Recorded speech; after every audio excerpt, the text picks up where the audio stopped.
चोंगे माखुरिया बंगला के पान काकर बर भेजुना दही बासिया माँ के अथान काकर बर भेजुना चोंगे माखुरिया बंगला के पान काकर बर भेजुना। ओ आमा के मौरे महक मारे वो ए महक मारे वो दही बासी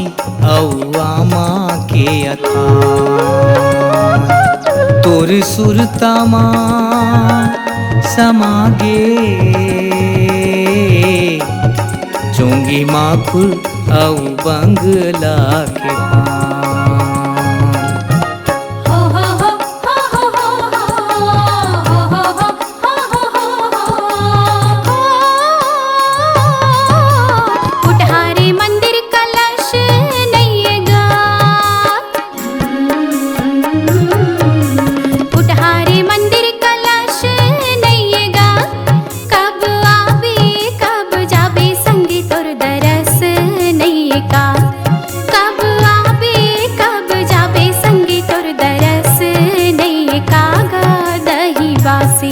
दही बासिया माँ के अथान काकर बर भेजुना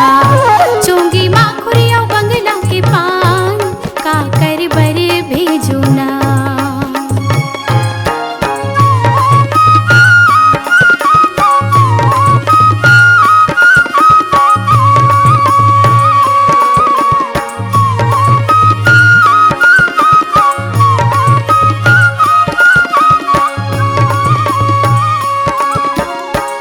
खोपा पारे पाटी मारे खोपा म लगे फूल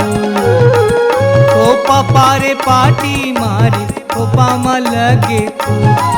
आहूँ आहूँ मैं जरूर झन जाबे मोला भूल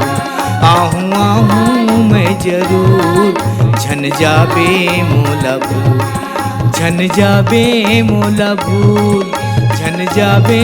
मोला भूल। ये दे गवा चरैया दिखत नहीं है कौन बनवा बिलम गे